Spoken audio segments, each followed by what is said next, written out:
风筝吗？卖风筝，看看风筝吗？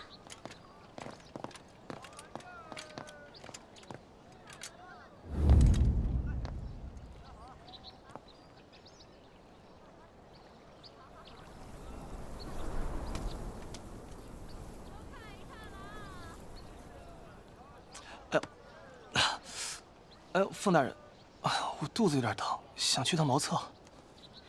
速去速回。好。哎呦，太疼了！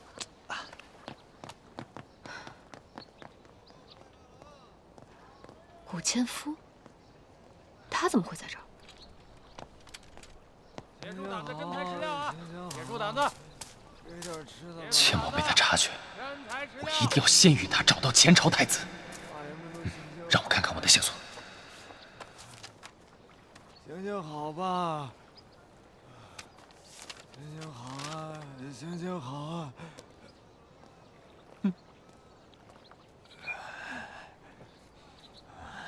经费早已耗尽，我古千夫竟落魄到要觊觎乞丐之实，传出去，岂不是让人笑掉大牙？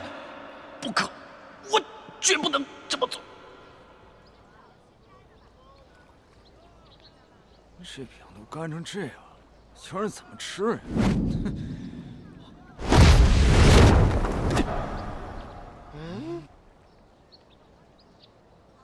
这可不是我捡的，是他不要了扔掉，我顺手接的。毕竟我古千夫还是有头有脸的朝廷命官。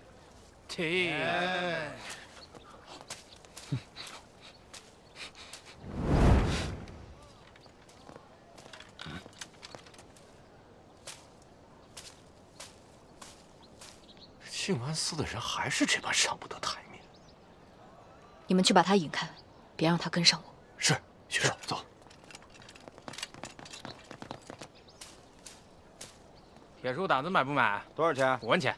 不买，太贵了。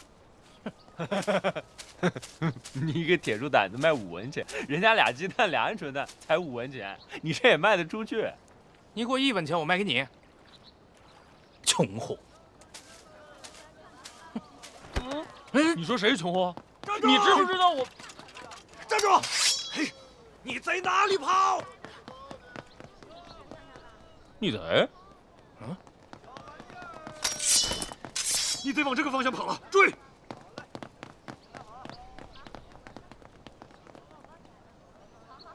前朝太子1文钱。学主，找到家训的藏身处了。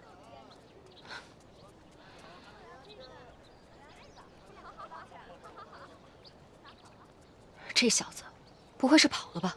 学主，那怎么办？你去那边找，我找这边。是。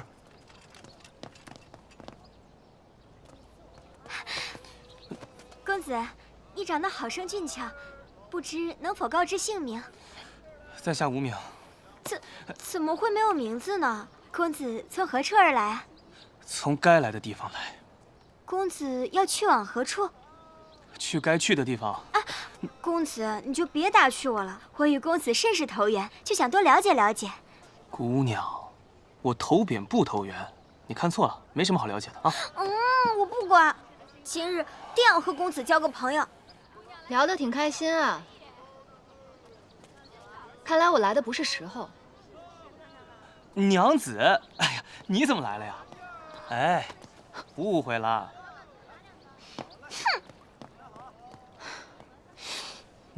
谁是你娘子？凤指挥怎么这么大火气啊？是我火气大，还是你心虚？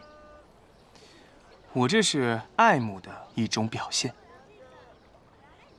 你不助小妈完成任务，跟我说爱慕？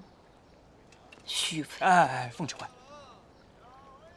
我知道你犹豫不决呢，是不想伤及无辜，但这儿是大梁国和我们华朝的边界。再往那边走7日，就到大梁国了。我们薛家在那边置办了田宅，你去到那边，就没有人会强迫你。什么？我爹呢，一直在给自己准备一块养老之地。当时我觉得挺偏远的，今日我才明白，是为了现在做计划。跟我一起，全身而退吧。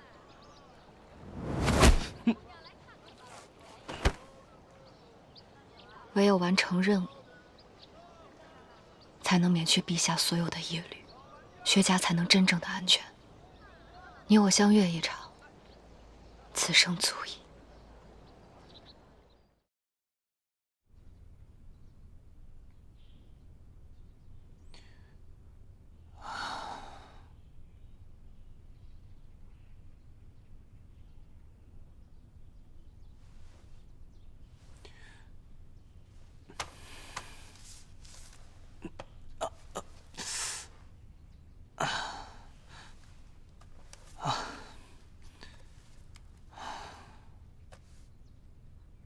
3日前我就传书给南巫，相薛有受事情。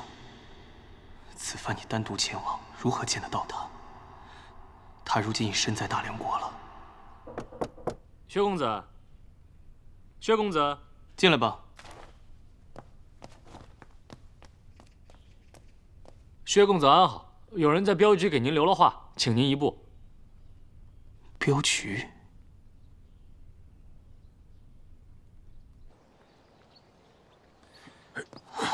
来，还有一个，赤道烽烟处，汴梁下相逢。且观漳水阔，莫记白云愁。他怎么还没去大梁国？没事，快起快起，道长，快回家看看，回家看看，免费帮人看病。道长，求求您发发慈悲，我孙子生病了，没钱抓药，求求您救救他吧。这个您拿去。谢谢道长，快请起，快起！多谢道长，快起！你真是活神仙啊！道长，您快去看看我爹，他忽然咳血了。在哪儿？带我去。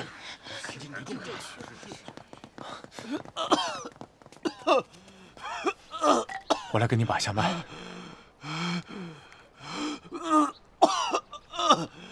还好，没有大碍，只是急火攻心。拿这些钱去医馆，给你父亲抓点药啊！哎，回来。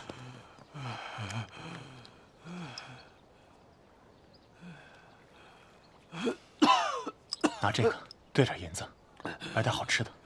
多谢道长。坐下来些。好多了。好，谢谢道长。没事。这道士人可真好，可不嘛，太善良了。士别3日，当刮目相看呀。难能可贵了。真是多亏了他呀！这要是没有他，可就出事了。呼气。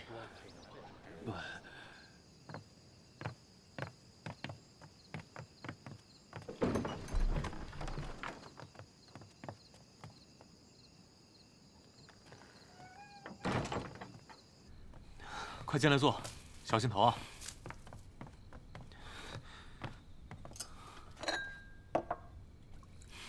有寿，你怎么还在这儿啊？我不是告诉过你了吗？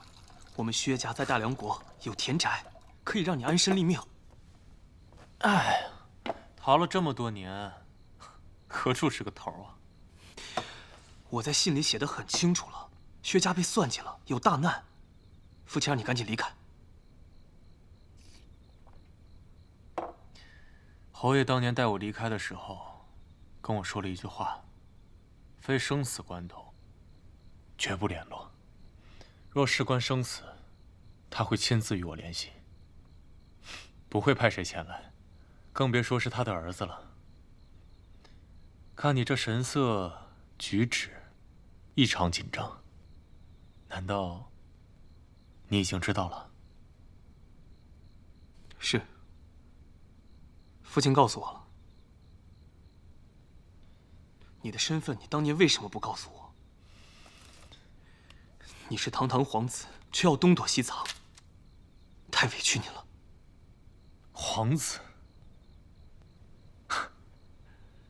是前朝皇子，比私生子薛有寿更见不得光，是罪大恶极的该死之人。该死的是那个狗皇帝，不是你。不要胡说，当心掉了脑袋。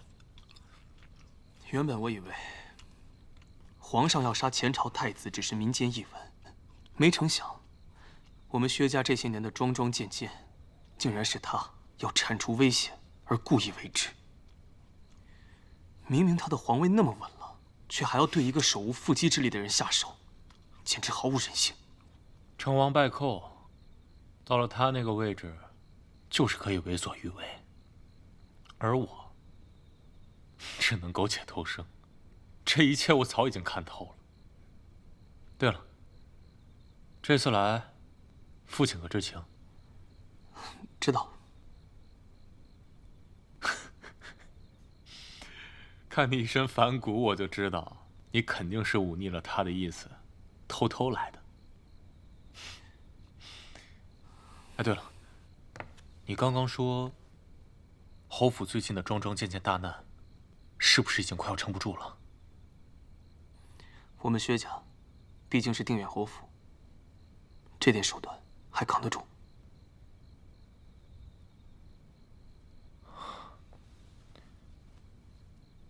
侯爷是决意将我舍弃了。我们薛家在大梁国早有谋划，你跟我走，活下去才是第一要务。侯爷真的要把我舍了？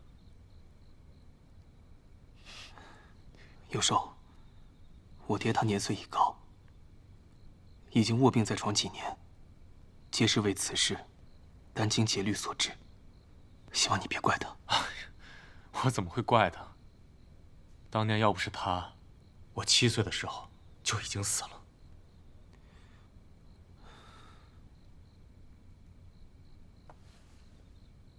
我的行踪已经暴露，你不可再违背官府的命令，私自把我放走，抓我去报官，为薛家立功一件。你疯了！逃了这么多年，我已经倦了。我与薛家也再无瓜葛，全当成了那狗皇帝的心思，也全当报了薛家的救命之恩。哎，有寿，那你这些年的苦就白受了吗？你真的以为把你交出去了，皇帝就会放过我们吗？他连他最信任的大内高手也说杀就杀，我爹为了保住你的性命，赌上了整个薛家。如果你真的这么做，最后的结局只会是玉石俱焚。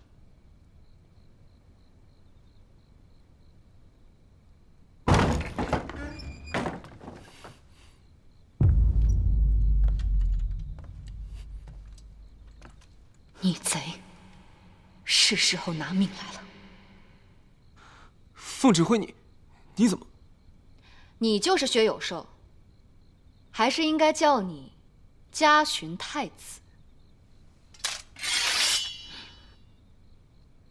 他不是嘉寻太子，他只是我同父异母的兄弟。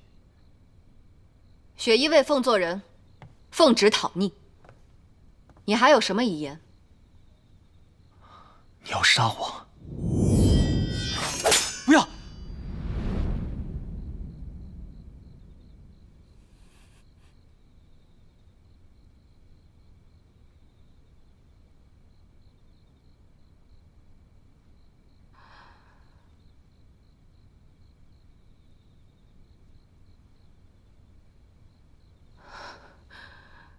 预备。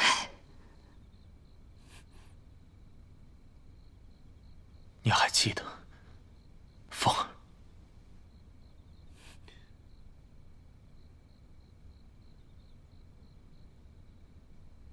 公子。公子。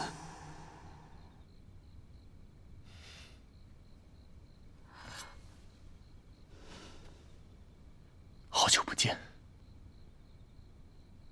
我没想到，你还没死。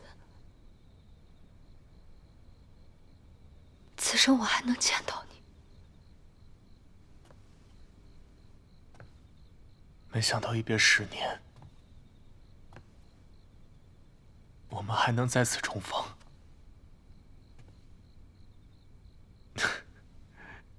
却是这种情形。哎，有少，这到底是怎么回事？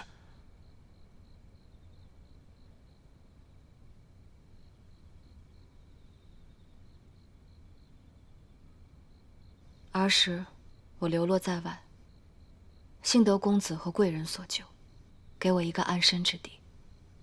我一直以为，公子和贵人只是寻常的大户人家。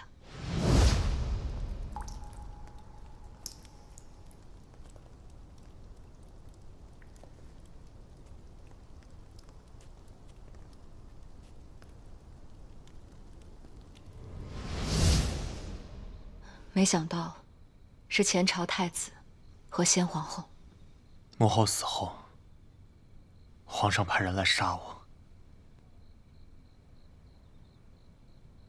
是薛侯爷救我逃出升天。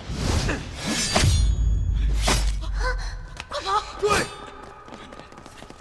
你。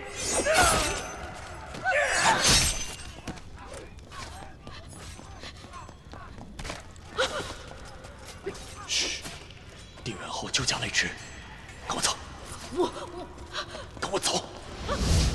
我为了掩盖前朝太子的身份，一直东躲西藏，不敢露面，更不敢去寻你。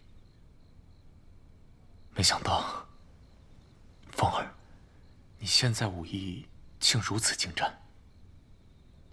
自从盗匪入侵，我与公子分开之后，我被陛下所救，培养成了雪衣卫。又有恩情，又是两小无猜，我拿什么赢？如有寿所说，皇上的亲卫肯定是他亲手挑选的，家庭背景肯定了如指掌。你跟有寿之间的过往，皇帝必然知道。何须你的意思是，皇上是故意的？难道不是吗？他故意隐瞒于你，那个曾经对你有恩的公子，居然是前朝太子，更下令让你亲手了结恩人的性命，这种居心，意欲何为？如果我真的杀了公子，那么……没错。等你完成任务之后再告诉你真相，那么你必定愧疚自强。届时，关于我的一切，将再无人知晓。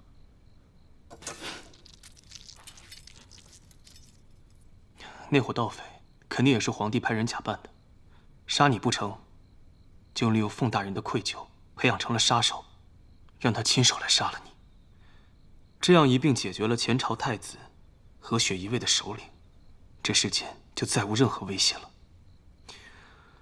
还得是皇上啊，这步棋下的令人叹服。我曾发誓要守护公子和贵人，可惜却只能眼睁睁地看着公子被人抓走，我却无能为力。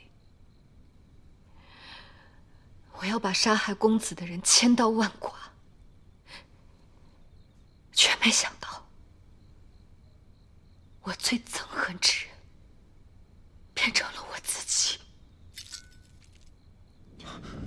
凤儿，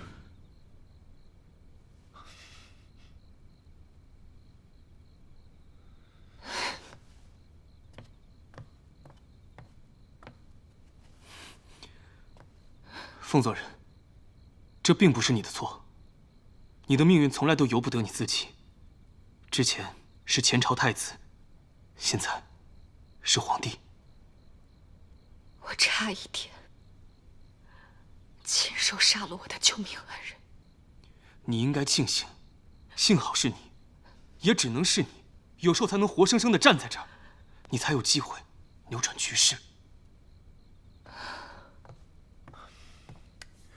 凤儿，你别犯傻，只有我不在了，所有的问题才能迎刃而解。我当年就该去死。苟且活到现在，就是为了能和你重聚。今日一见，我再无牵挂。公子，凤儿，何须，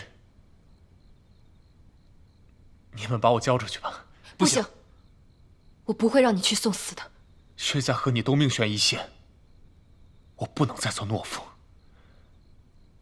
今日我已经知道了，哪怕我们生死相隔，但是我们心灵相依。他日到了奈何桥，我定不会喝那孟婆汤，我不会忘了你的，凤儿。我不会让你有任何差池，即便皇上要赐死，我也要护着你。如若他真赴死，就变成了永远的白月光。我逃了你怎么办？如果我们两个人之间非要有一个人去死的话，我去。不行，我去。我去。我去。我去。好了，既然你们都不想为彼此去死，那我去。你去。我随口一说。你去休息，奔波了一天，肯定累了。有寿，我本来是想护送你离开的，看来现在不需要了。有堂堂雪衣卫指挥使来保护你。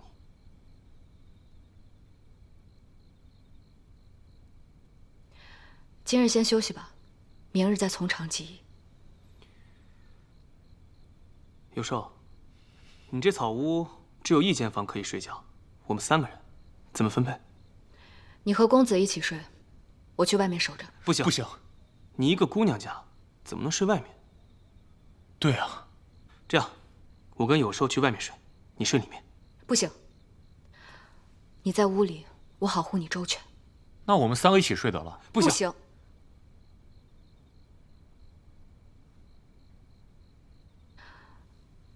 我去外面走走。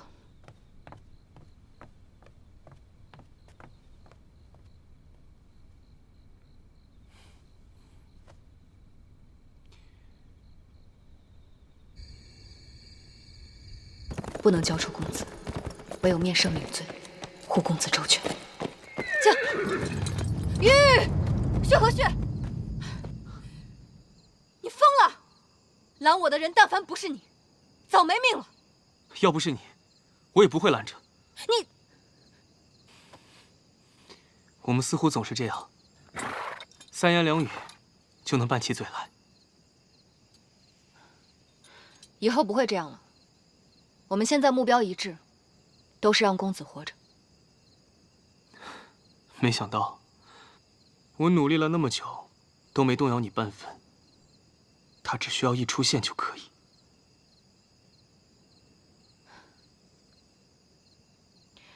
我的这条命，都是公子给的，是时候该报恩了。可是你有没有想过，你死了，谁来保护他？你难道放心其他人来保护你的公子吗？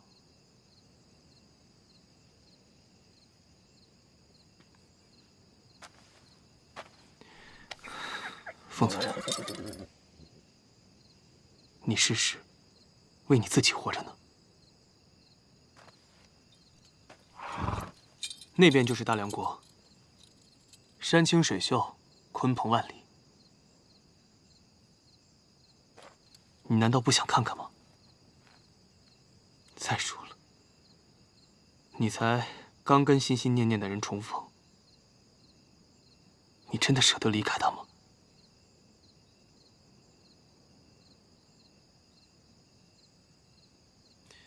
你们还未经历春之萌动，夏之繁盛，秋之丰收，冬之沉淀，还未在花开前倾诉心声，还未在星辉之下相拥而眠，也未携手走过岁月的苍茫，直至鬓染霜华，白头偕老。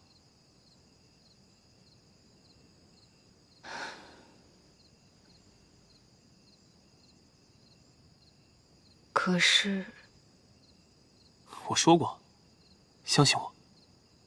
我可是天选之人。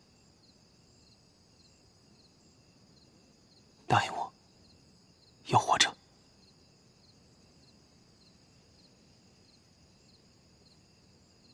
你这一刻的为难，可有半分是为了我？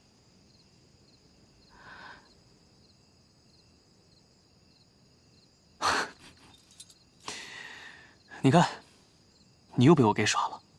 我连你都能骗成，还有什么做不到的？再说了，我可是有护身符咒的。什么护身符？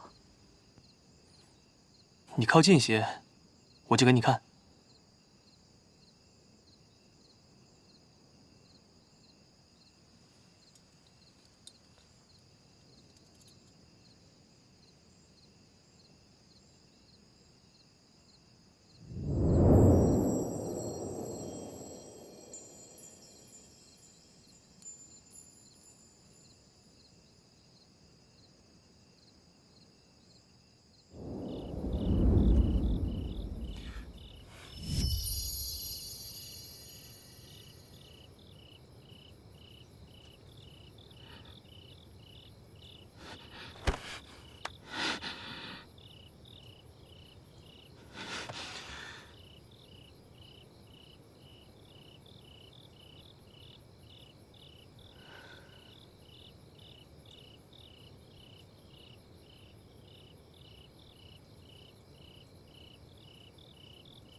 最后一次，不会再有下次了。我跟有兽已经商量好了对策，能确保所有人的安全。你别冲动，回去吧。真的？相信我，我可是天选之人。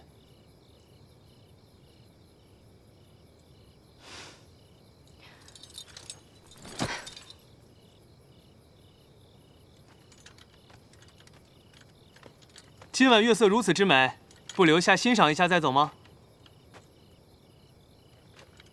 滚！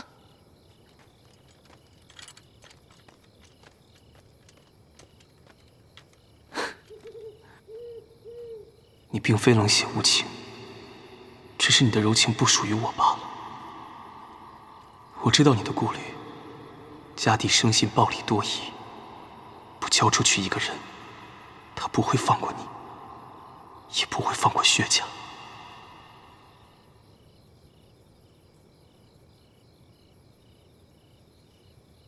明月高悬，却独不照我，可惜了。这么好的月色，没机会再见了。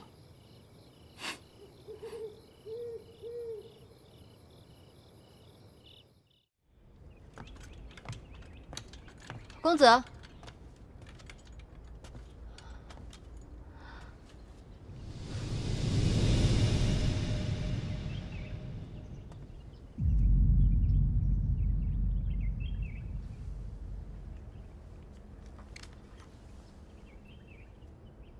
这么贵重的东西都乱放，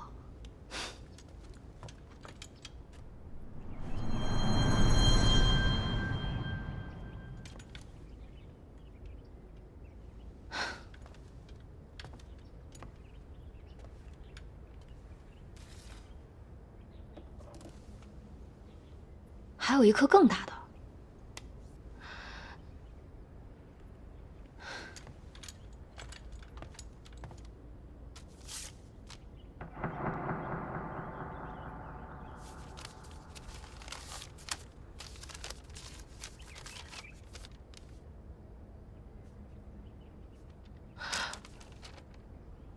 凤指挥，既然一切安稳，我也该回薛家。祝你与薛有寿天长地久，后会有期，薛和续子。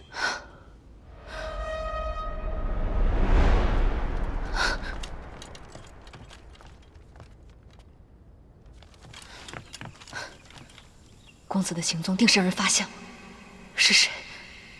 静安寺古千夫死了。对，在执行任务的时候，不慎掉到了河里，粉身碎骨。掉进河里能粉身碎骨？对，因公殉职，他是在3楼9楼被马车给撞死的。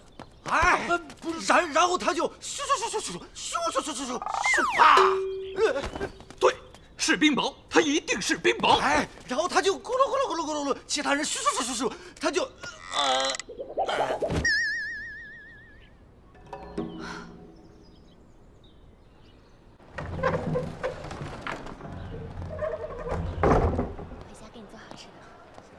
古千夫贪生怕死，喝杯酒都要加枸杞，这样一个人怎么会因公殉职呢？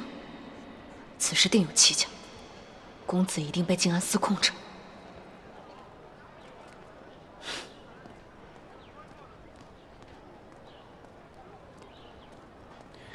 只要我冒认前朝太子身份，凤佐人和薛家都会安然无恙。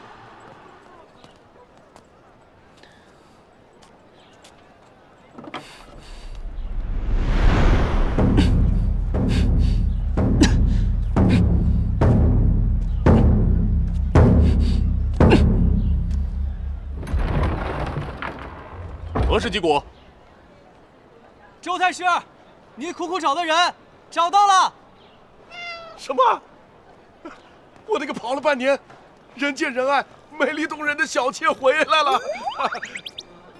薛和旭，小妾。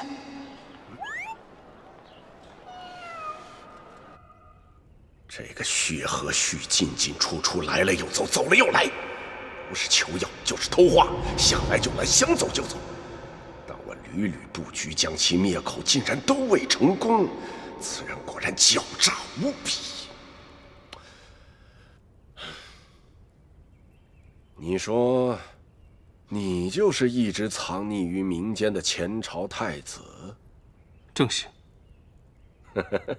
薛二公子，这种话可不能信口雌黄。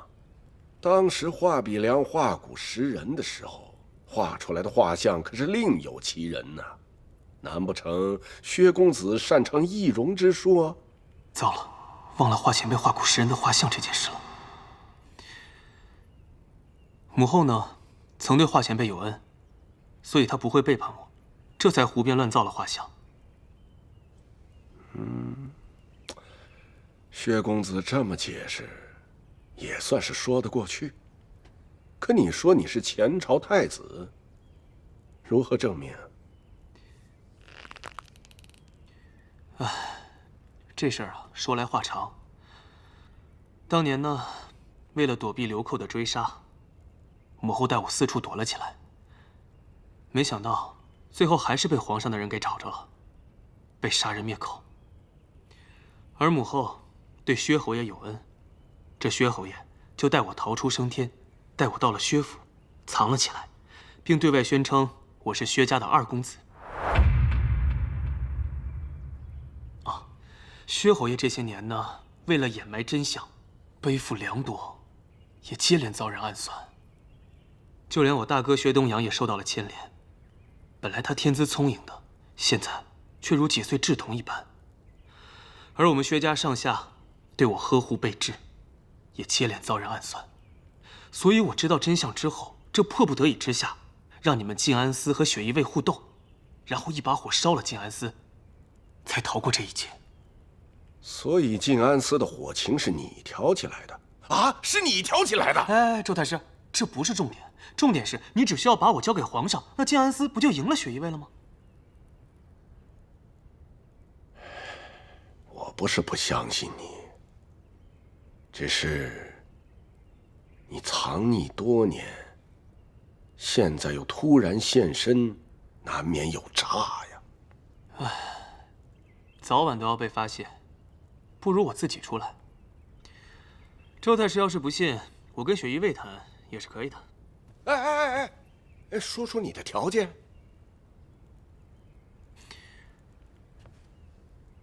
护住我薛家上下的安全。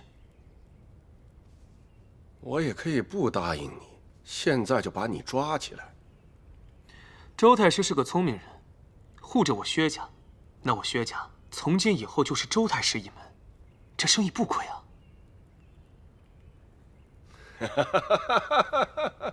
难怪都说薛家二公子有一颗七窍玲珑之心呐！来人，把他抓起来！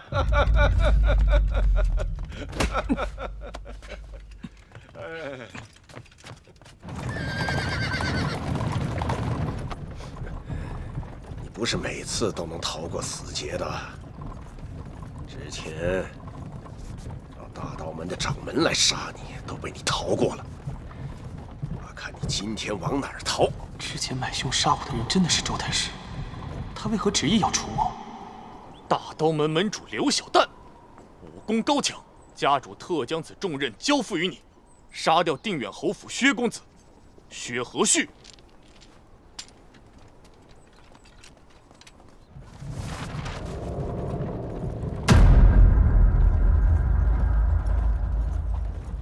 哈哈。放作人一定会来偷画，我干脆来个将计就计。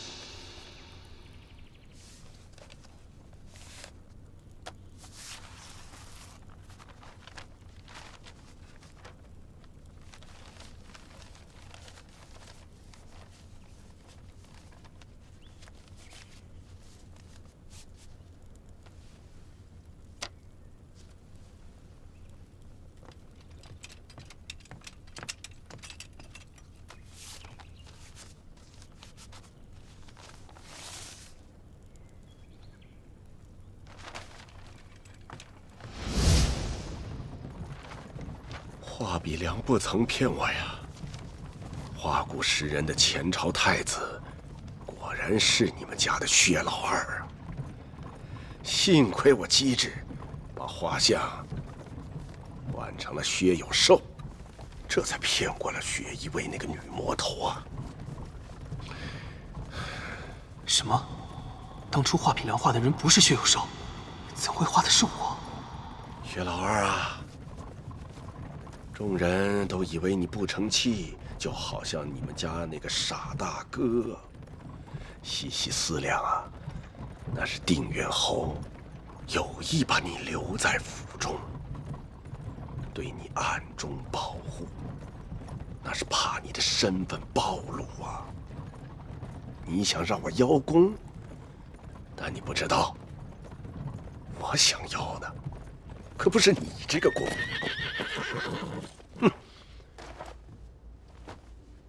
解决他，老规矩。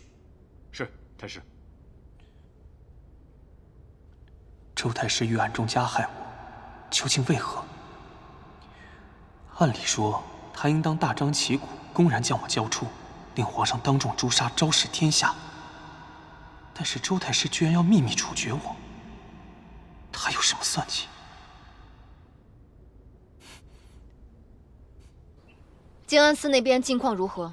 事无巨细，一一说来。是。禀学主，他们派遣了13个人去追捕周太师那位逃亡已久的小妾，派2人跟踪我们，却被反跟踪。途中，众人齐聚春华楼，共进午宴，打退了8个前来追讨债务之人。趁周太师不在，众人肆意谈论其不法行径，36次口诛笔伐，停，更有4……也不用说这么细，说重点。他能有什么重点？学主，我发现了薛有寿的踪迹，在哪儿？立刻带我去。是。我是没什么重点，学主，那个周太师抓了薛和旭，准备秘密处死。你说什么？谁？周太师要处死谁？啊，薛和旭。薛和旭在哪儿？立刻带我去。哦，城郊树林。这边。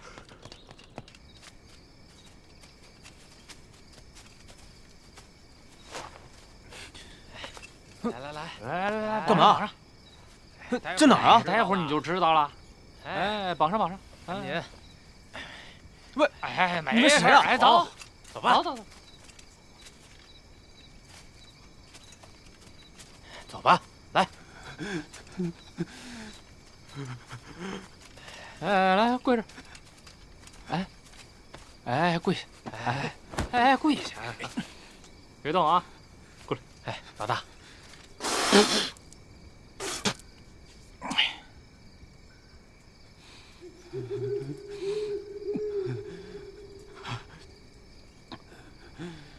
解决他，老规矩。是老大。大哥，解决他，老规矩。这不能老规矩，他们改规矩了，得先付银钱后办事儿。太帅了！我也没银子，我这个月利钱还没发呢。哎呦我的妈呀，真磨叽！这玩意又得多干1小时都得。哎，这边都等着急了，他俩还不着急呢，这玩意。既然如此，要不我们自己私下去看，自己把这个钱赚到手。蠢货！太师找杀手就是为了掩人耳目，不让静安寺的人暴露。你要自己去找杀手，暴露了，我可不会替你收尸。呸！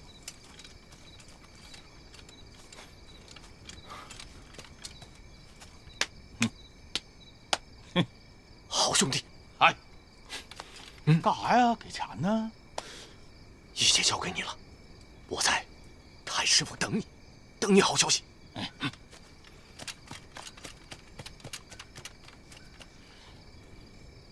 谁跟你俩哥们儿？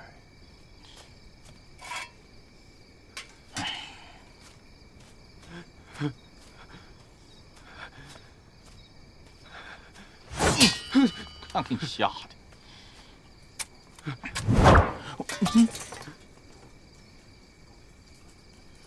哎，定是用的太久了，坏了。将就用吧。哎，定是用的太久了，坏了。将就用吧。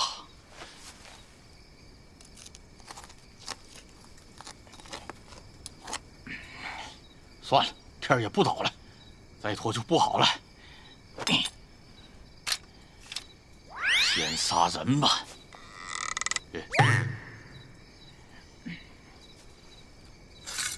这个也一定是用的太久了，坏了。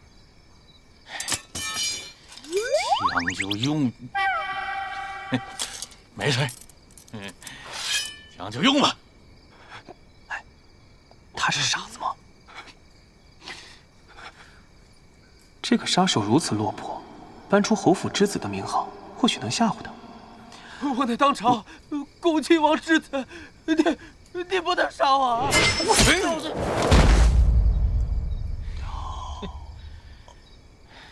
我平生最烦别人给我俩贴人。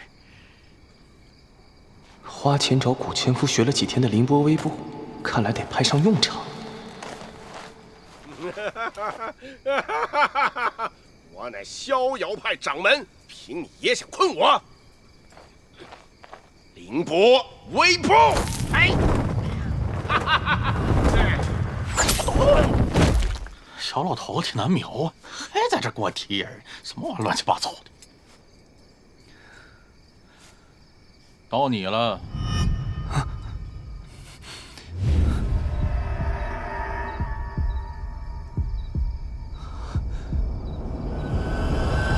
走。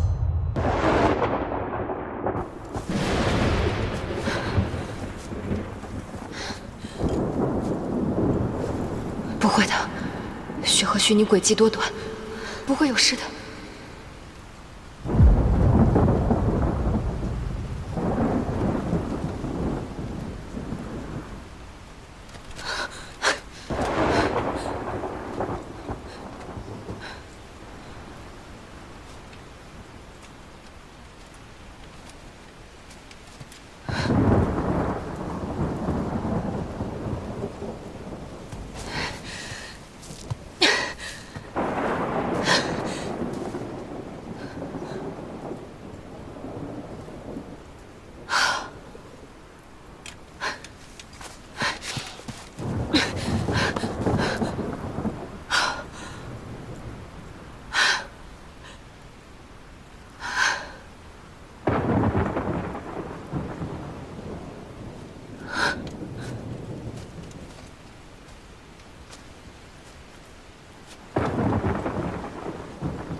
为什么会是你？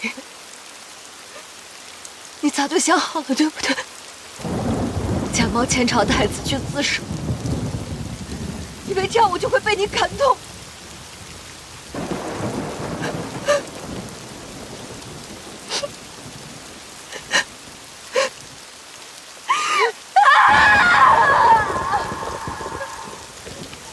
我平生最恨擅自做主、自作聪明之人。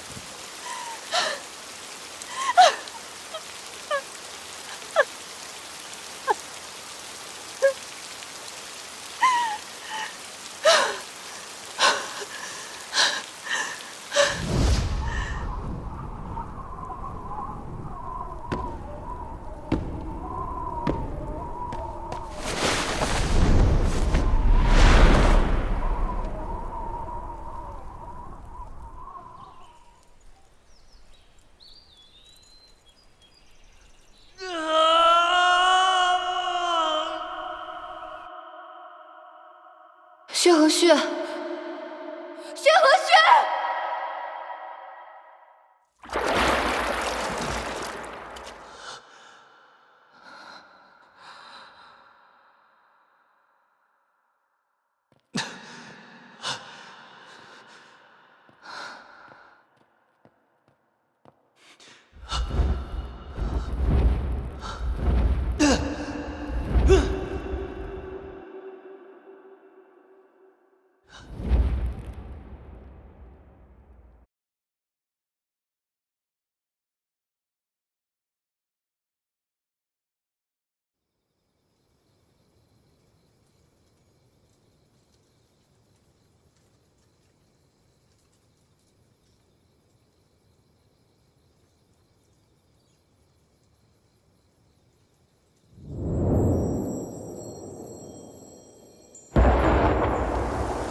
薛和胥，你怎么可以这样？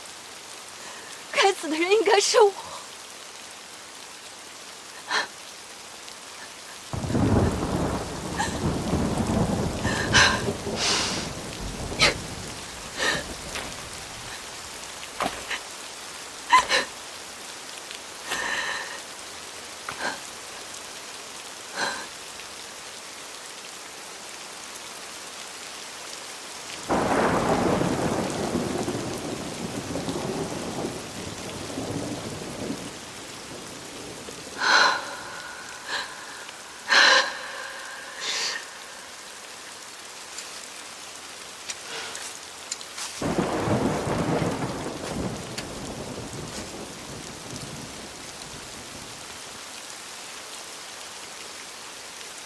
你找我？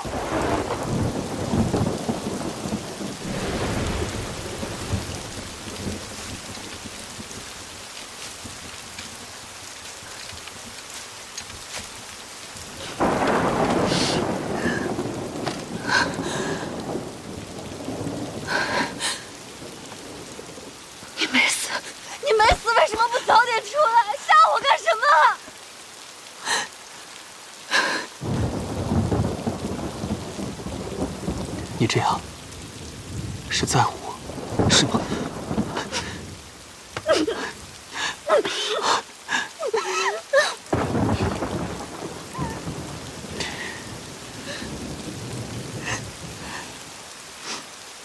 我知道你心里有我，是不是？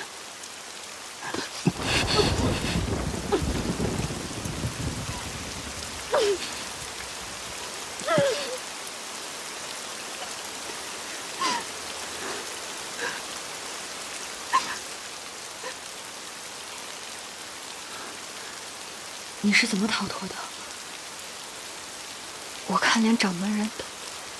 你还记得当时古千夫是如何杀我的吗？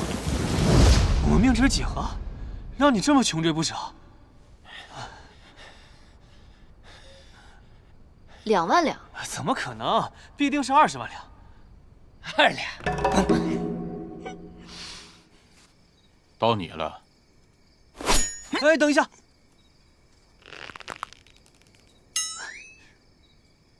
你以为我是那1两银子便可收买的没原则的杀手？所以，我给2两。这2两银子可比你接这一单的价格高1倍。你怎么知道？我不知道，我猜的。看你镖法如神，却如此穷困潦倒，想必你应该是最低级的杀手吧？你们杀手分甲、乙、丙、丁、戊、己。甲级呢以200两结，乙呢以100两。丙50两，丁10两，戊2两，己1两。甲级以200两接下的单子，层层落下来，发到你手里。所以，他们什么都不干，就可以平白无故就赚几百两。我累死连环当牛马，一天我才赚1两。可不是嘛，这个就是中间商赚差价的弊端。说的太对了。既然这样的话，你怎么不把这2两拿着呢？这样你拿着2两，假装杀了我，然后呢，拿着钱去吃个夜宵，下个早班，这样是不是挺好的？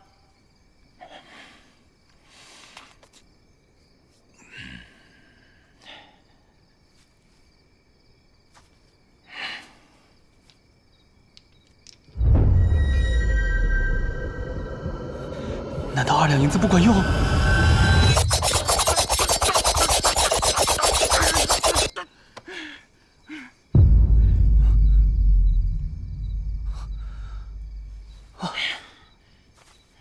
走啊！等一下，干啥呀？把刀给我。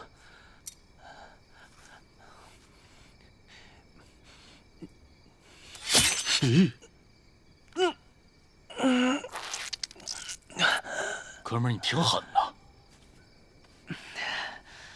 没事，你先走吧，我来处理。告辞。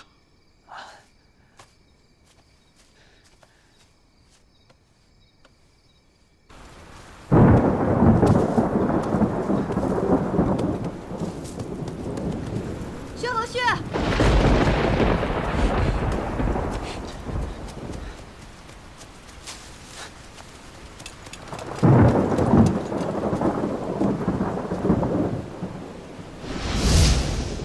什么？古千夫居然学会骗人了？明明受命于周太师来杀的你，现在又不承认了？跟古千夫无关。当时层层转接，到了古千夫这儿，他也不知道是周太师下的令吗？这一点我也很奇怪。静安寺要找人杀我，为什么不派自己人，反倒是请杀手来了2回？公子的失踪，估计跟周太师也有关系。有时候失踪了，什么时候？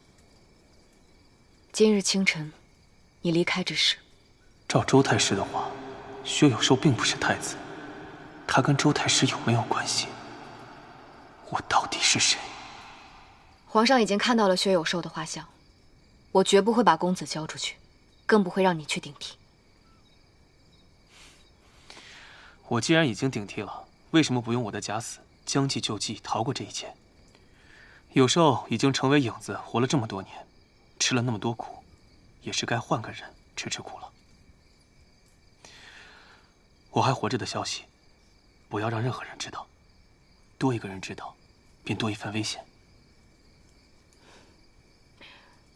你独自一人，要小心。我知道，为了你，怎么样我都会活着。趁此机会，刚好查明周太师的目的，以及薛有寿他如今在哪儿，为何要冒认我。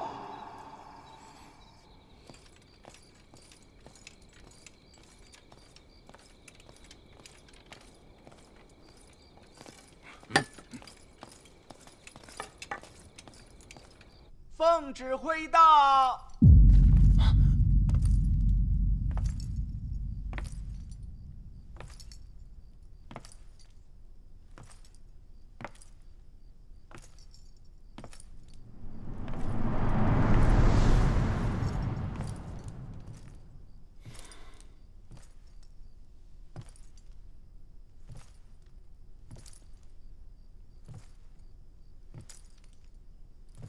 属下已查明，前朝太子便是在南方的薛府私生子薛有寿，属下已将他处死。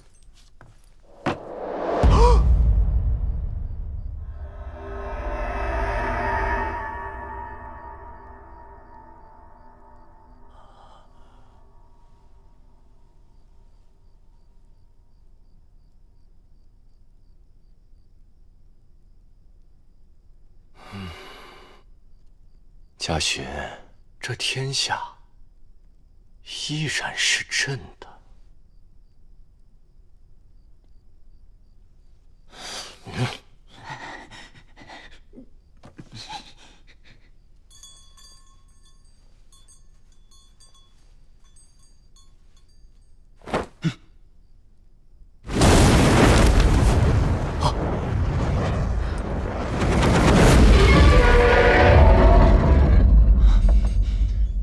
天降祥瑞，陛下乃真龙天子，鸿福齐天，保我华朝国运昌隆。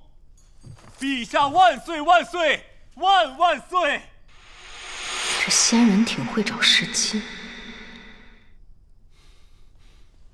平身。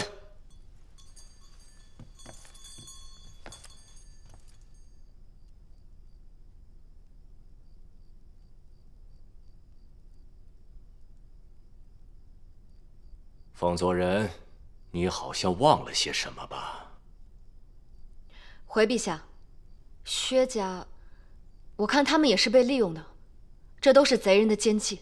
听起来你很是想维护薛家。属下不敢，属下只是迟迟没有查明这薛有寿的真实身份，所以属下还是未能完成任务。来人，拖出去，看路。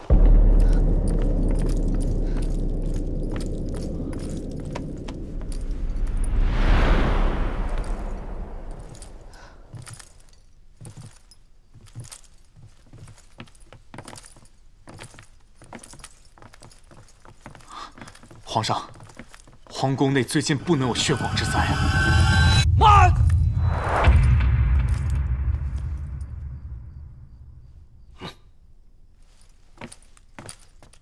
仙人，言之有理。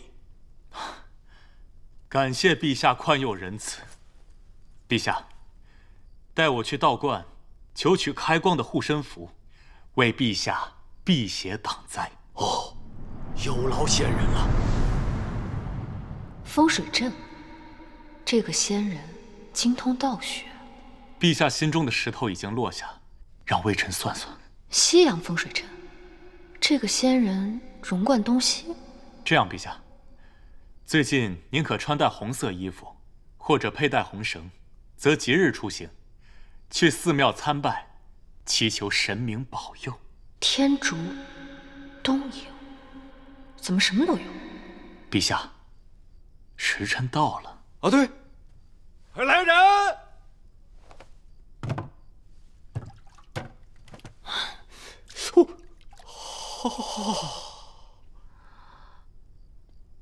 陛下，此乃玄冥玉足鼎，受命于天，是守护天下苍生的神物。鼎内会有一种神秘的能量，每日亥时泡半个时辰，保您强身健体，吸收天地精华。这不是普通泡脚桶吗？试问前3个，九霄灵露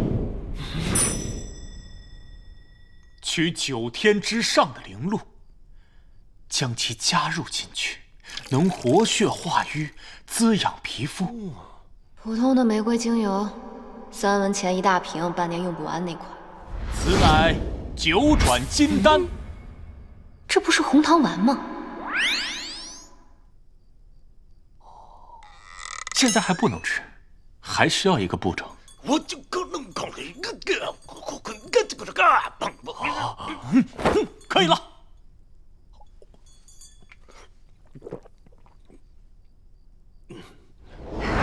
这位大仙师本领大着呢，不但精通医术占卜，而且还精通风水。皇上按照他的方法调理，身体好了许多呢。有那么厉害吗？那可不。陛下，您只要按照本仙人的方式，您就可以龙驭华朝1000年万年呐！1000年万年，朕的身体真的可以撑那么久吗？当然，我根据您的生辰八字，还有现在这个星象推断，陛下想要身体安康，最近可不能有血光，不然会折损福气呀。既如此，那朕就暂时饶过凤佐人和薛家一家上下。陛下，到了就寝的时辰了，记得头朝西南45度，配以我献的天罡地气枕头，方可最大效率吸收月光之精华，净化体内毒素，睡个好觉。多谢仙人。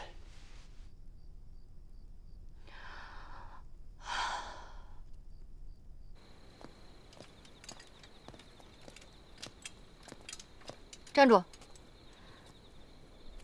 按照轮班，今晚应该是月河当值。他人呢？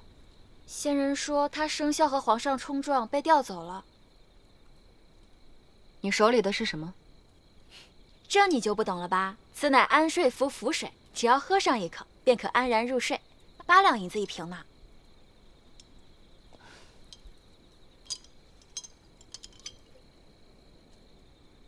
合欢皮、酸枣仁、茯神，都是一些安神的药，当然能够安然入睡，何须8两银子？一吊钱就能煮一大壶。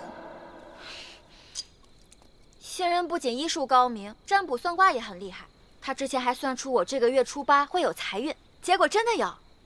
宫中每月初8发月言，人尽皆知。哼，还真是个骗子。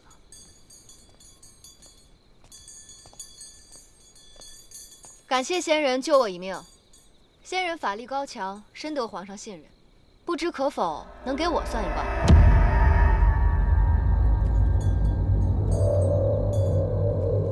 凤大人想要问些什么？按照西洋的说法，不同的生辰分了12星次。我12月初1的生辰，不知是什么星次，这个月的运势如何？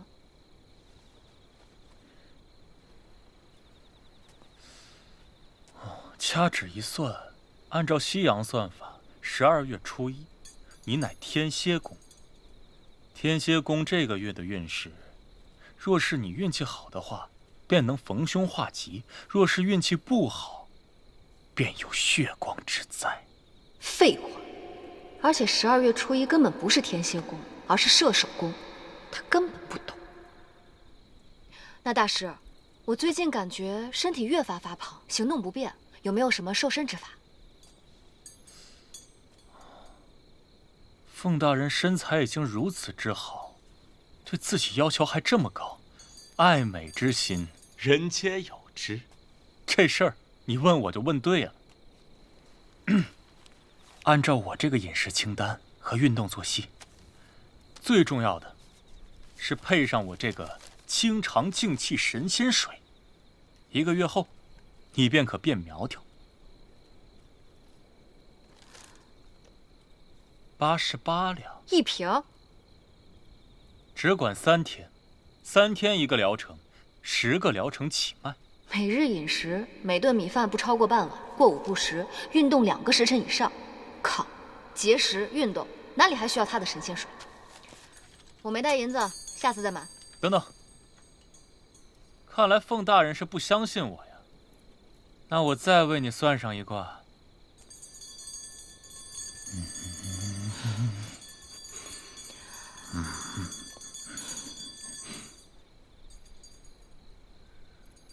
你要找的人，远在天边，近在眼前。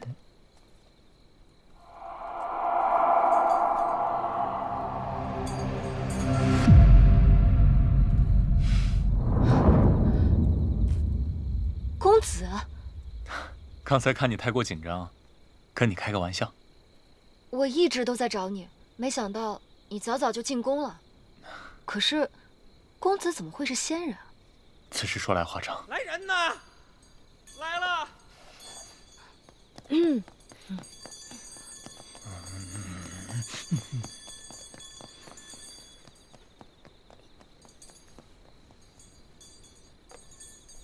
月姐，来了。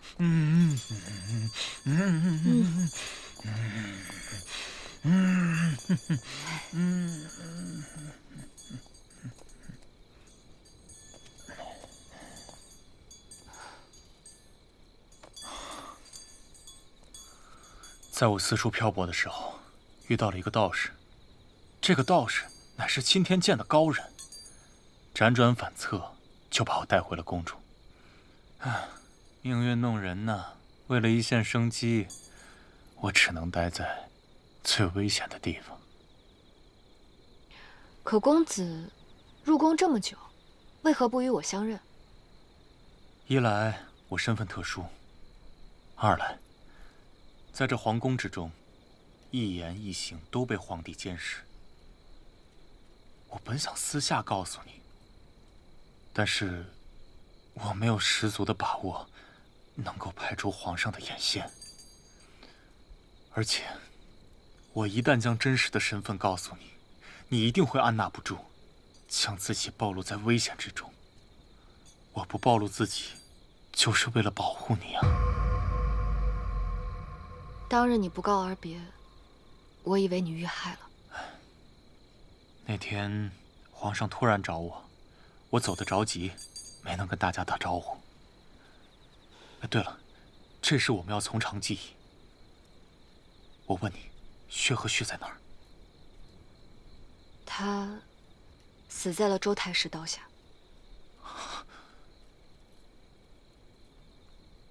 我害死了我兄弟。眼下最重要的是，如何保全薛家。这你放心，薛侯爷对我有再造之恩，我一定会想办法保全薛家。我需要皇上下旨，名正言顺的跟定远侯爷见一面。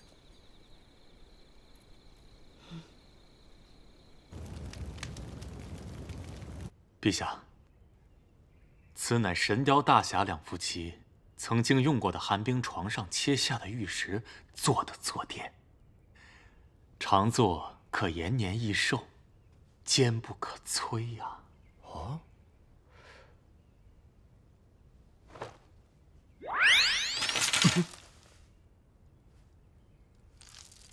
哎，这怎么碎了？哦，陛陛下连如此坚不可摧的东西都能作碎，说明陛下龙威虎振，在攻打任何城池的时候都能攻无不克，战无不胜啊！陛下万岁万岁万万岁！陛下，此乃延年益寿水，经过7749天的净化，可净化体内污垢。啊？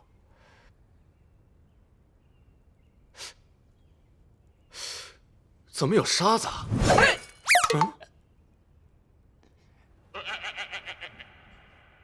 此乃净化之后产生的纯元晶石，哎呀，百年难得一遇呀！这说明连上天都保佑陛下。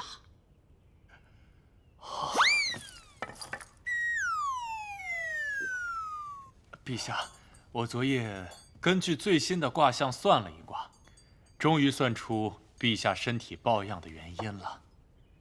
哦，你且说说看。心病还需心药医呀。公子到底经历了什么，才会变成现在的样子？仙人的意思是，寡人身体不好，是心病。正是。我从卦象上推断出来，陛下的心病就在东南方左边第3条街中间的大宅。是薛家。哎。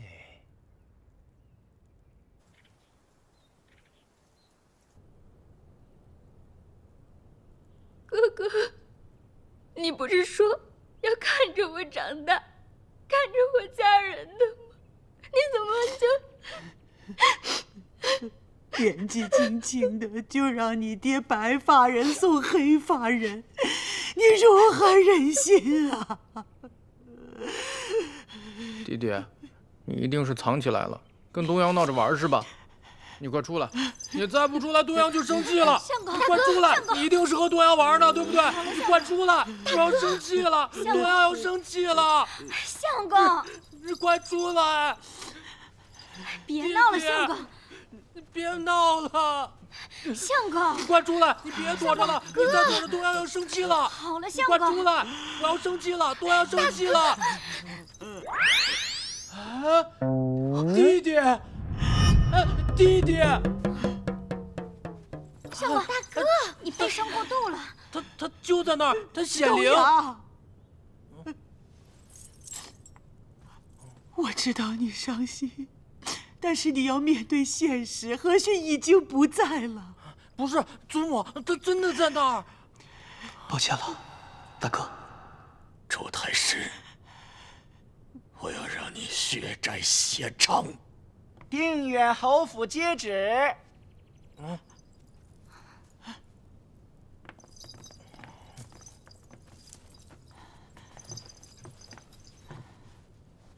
奉天承运皇帝诏曰：近日定远侯府多生事故，恐有邪祟作乱，令钦天监仙人前来除掉邪祟，钦此。谢主隆恩。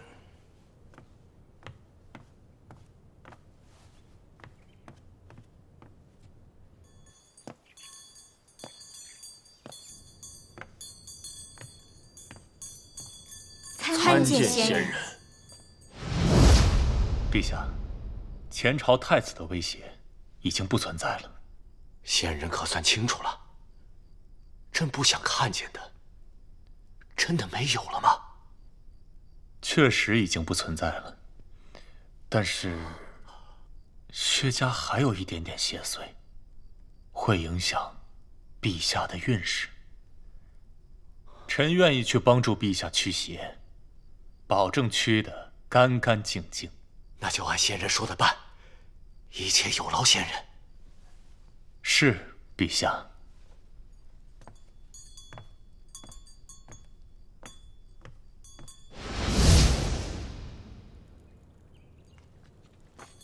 好了，都起来吧。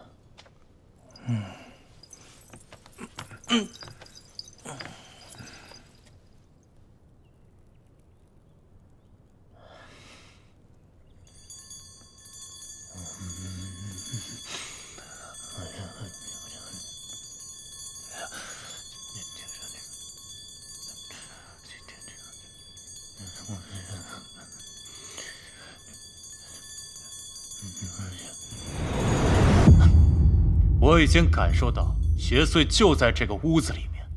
侯爷，快带我前去。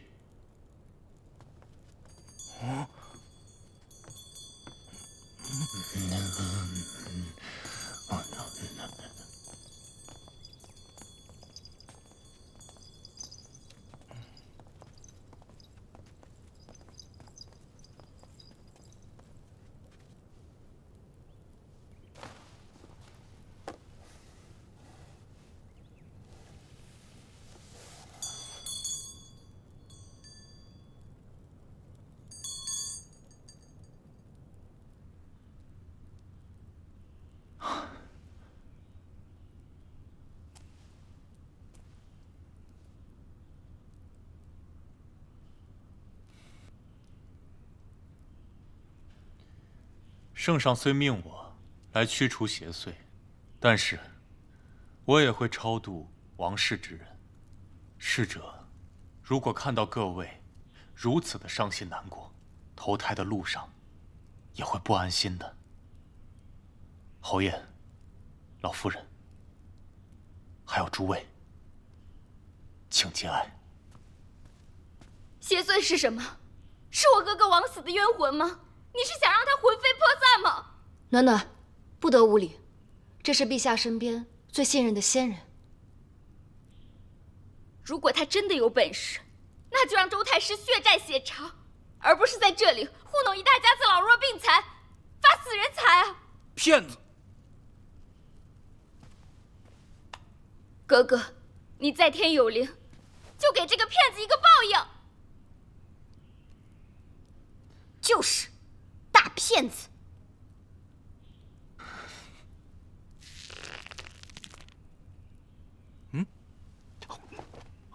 弟弟，弟弟，相公大哥，弟弟，你出来找我玩啊？相弟弟，公，你悲伤过度了。仙人莫怪，他们一个年纪还小，一个智力如孩童，他们说的话千万别放在心上。什么？他真的在那儿？不是，他是真的呀！好了，弟弟，你出来啊！够了，够了，休要胡言，不然我家法伺候。仙人，请你跟我来。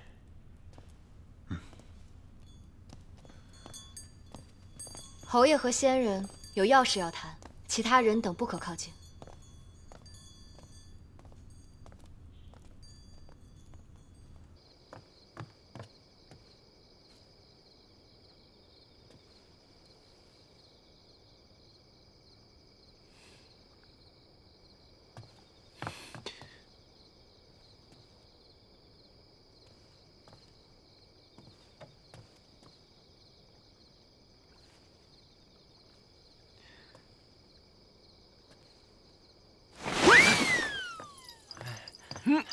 我今天这么滑，媳妇儿，你看，弟弟显灵了，他就在那儿，他在那儿。娇倩，东阳一定是太伤心了，产生了幻觉，你赶紧带他离开吧，切记不要让任何人靠近，妨碍仙人做法。我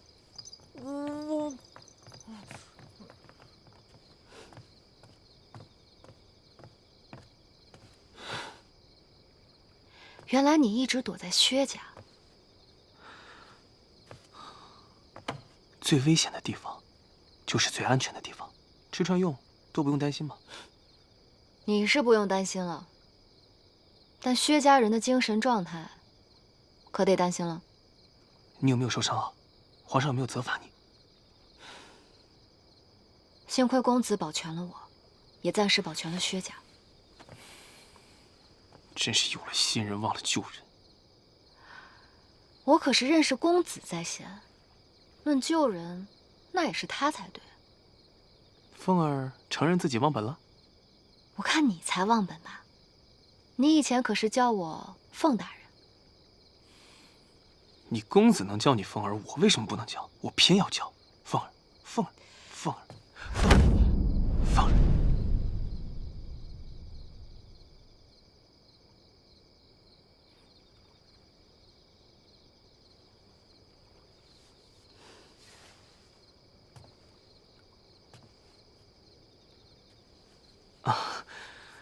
开玩笑呢。哎，薛有寿是怎么在皇帝身边当仙人的？说来话长，公子要和侯爷见一面，商量大计。我守好太监，不要让他们听见。你也躲好了，不要惹麻烦。我们晚一点再碰头。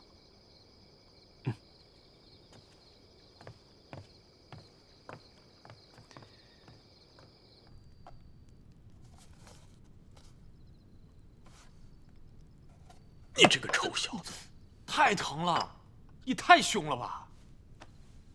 这究竟怎么回事？哎呀，此事说来话长，那就长话短说。话说，那天我在酒楼吃完酒，哎呀，那小酒给我喝的美呀，喝得我晕晕乎乎。我一出门碰上几个相熟的乞丐，我就跟他们打说重点。重点。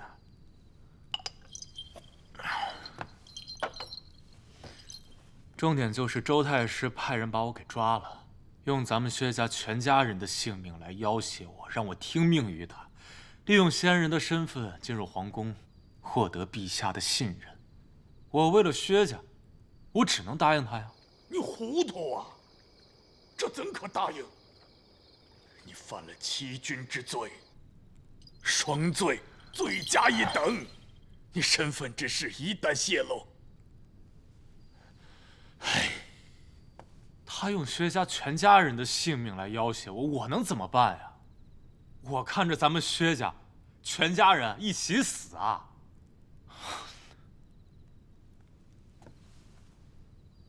那你就应该去死。你应该身先士卒，先死。这样，周太师就不会拿这个秘密威胁任何人。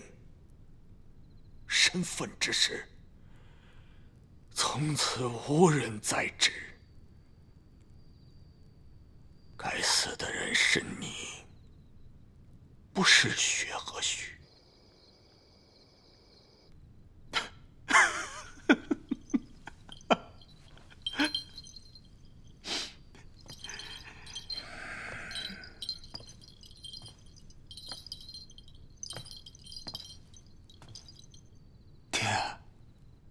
你在说什么？你是不是忘了，我才是真正的薛和胥？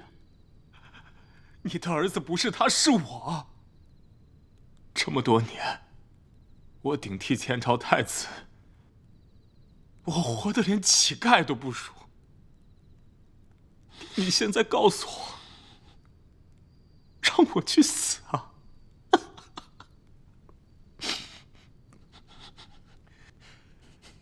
当年是你把前朝余孽带回家，我只不过想看一眼他的玉佩，不小心推了他一下，他自己落入水中，你却想让自己的儿子去当替死鬼。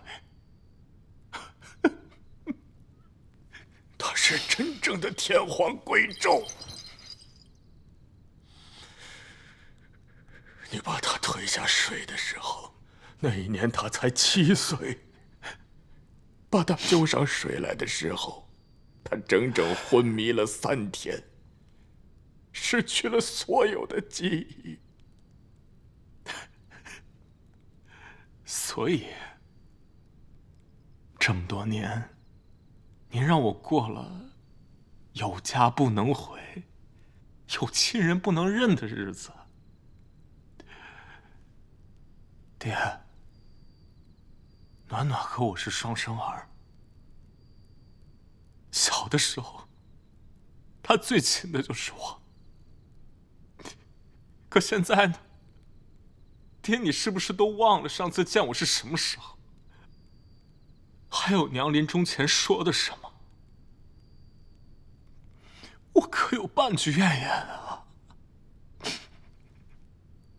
爹，前朝太子已经死了。先皇后啊，我愧对了你的托付。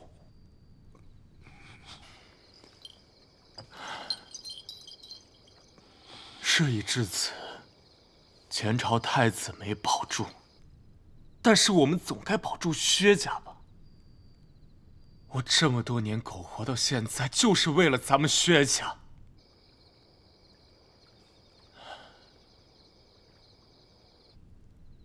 爹，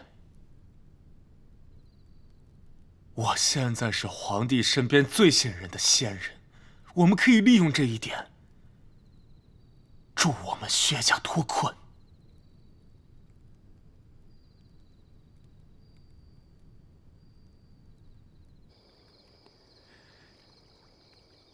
我才是那个前朝太子，我才是封作人口中的公子。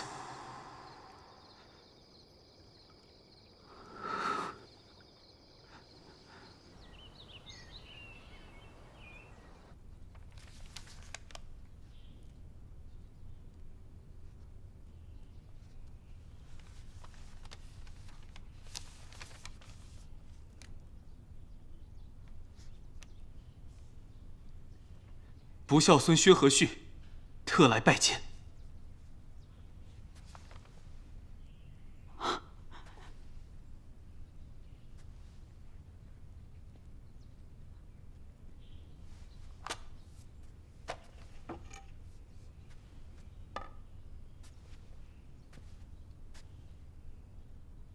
你真是和煦，这还没到头七。祖母，是我。抱歉，我欺骗了您，请您见谅。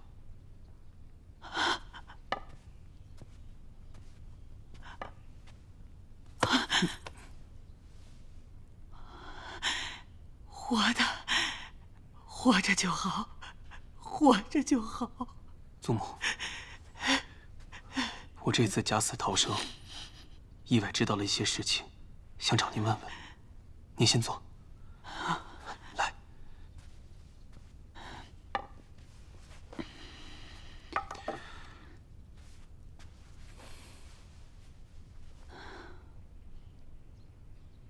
我想知道，我7岁那年，究竟发生了什么？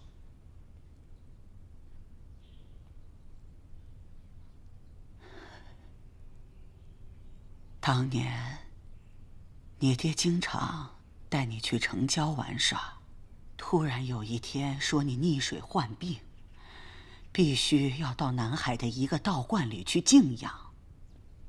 这一去，就是3年。你回来时已经10岁了。这3年之内，祖母一次没见过孙儿。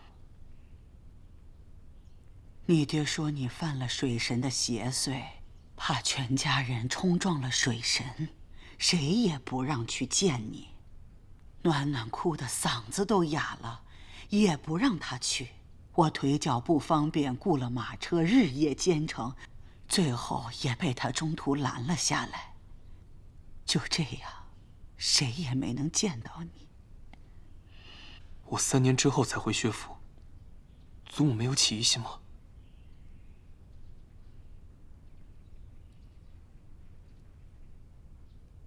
你都知道些什么？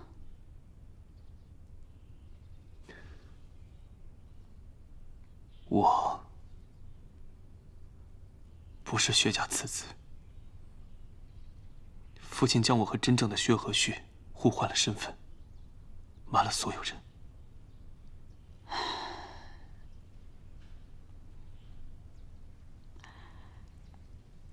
孩童7岁到10岁。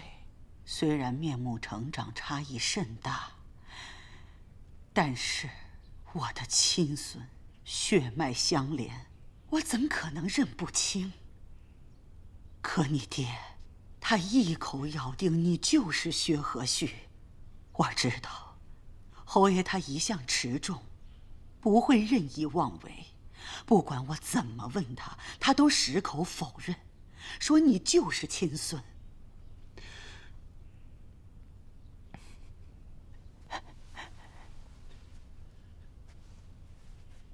你究竟是谁？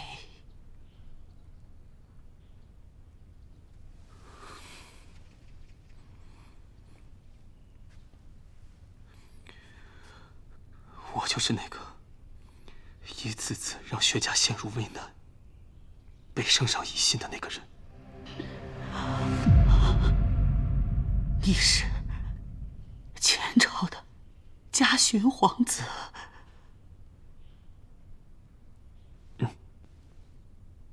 为何你也一直瞒着我？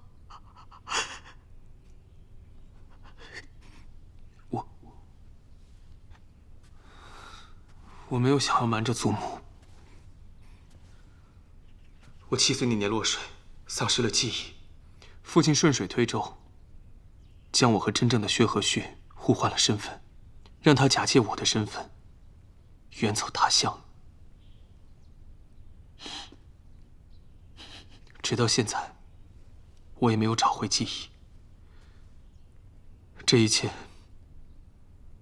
也是我听到父亲和真正的薛和旭争吵之中意外得知的。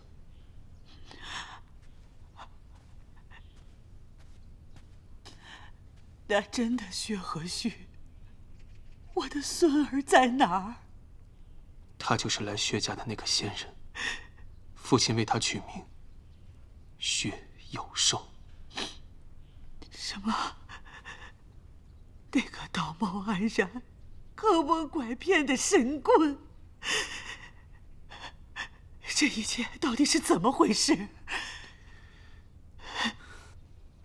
祖母，此事说来话长。目前薛家蒙此大难，皆是父亲当年救我所致，而我的身份已经被祸乱朝纲的奸佞之人所得知，所以我才假死逃生。我此番前来找祖母，只想求祖母2件事。这第一件，我一直认为是我做的不够好，所以祖母才对我有诸多不满。没想到，您当年已经察觉到不对劲了。原来你也是一直被蒙在鼓里，你只感觉到我对你疏离淡漠。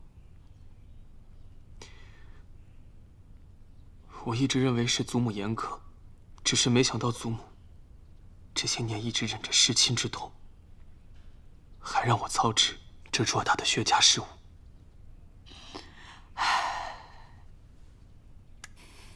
祖母怎会不喜欢你？你聪慧过人，又有责任担当。可是祖母每次看到你，就想起我的亲孙儿。孩子啊，你是无辜的。你如今假死，身陷危机，为何不告知你父亲？父亲他已经千头万绪，我不想他知道之后责骂有手。这也是我来找您的第2件事。我想要祖母替我隐瞒所有事情，然后在近郊找一个与薛家无关的地方，让我藏匿起来，我能更好的想办法救薛家于危难之中。放心，我来安排，一定护你周全。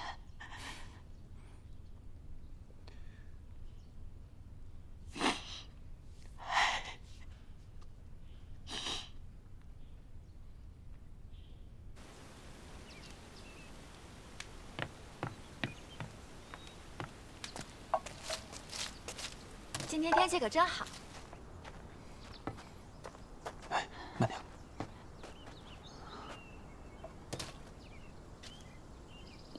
这就是我母家的老仆张老，对我母家绝无二心，且从未进入过薛府，不用担心被人认出。张老为人老实沉默，绝不多嘴，会武功，能够护你周全。你就假扮成赶考的书生去记住。祖母有心了。花姑娘是张老的孙女儿，年方28，从小习武，为人机敏，我看和你很是般配。你就把你的终身大事一并解决了。祖母，这个时候不好谈这些吧？此时不谈，更待何时？你年纪也不小了。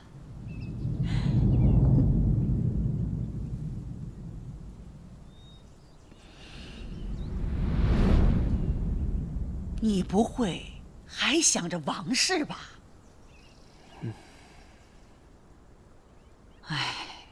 王氏来到咱们家，也的的确确尽到了主母的责任。东阳和暖暖也都很喜欢他，他性格直爽、真诚、善良。可他绝非是你的良配。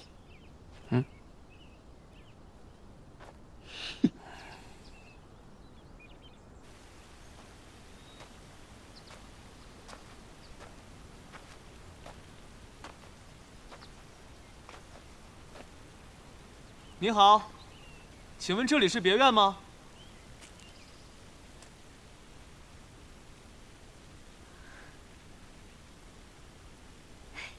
是何公子吧？快请进。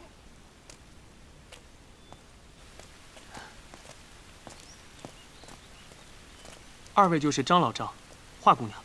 嗯，我是薛祖母介绍过来，准备进京赶考的。小生何言道。公子来意我们都已清楚。薛祖母的交代，我们自然不敢怠慢。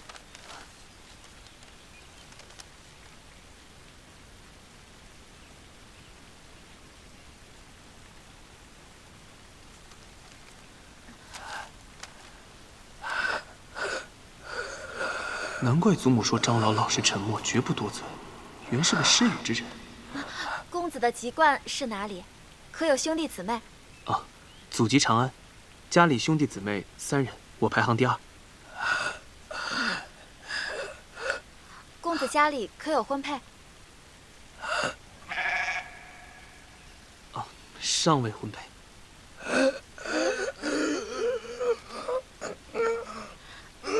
可有意中人？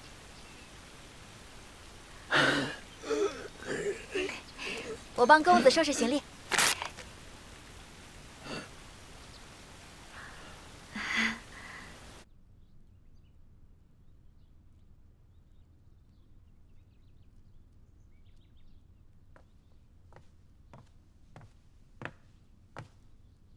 公子，这风筝是我弄坏的，应该我来修补。没想到公子还有一双巧手。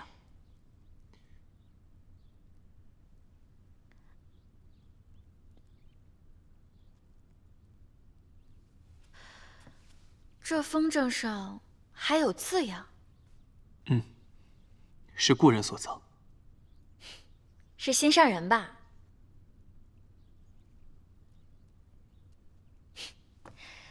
那我也要成为公子的心上人，把我的名字留在这风筝上。一会儿我来送饭。哦。啊？你说什么？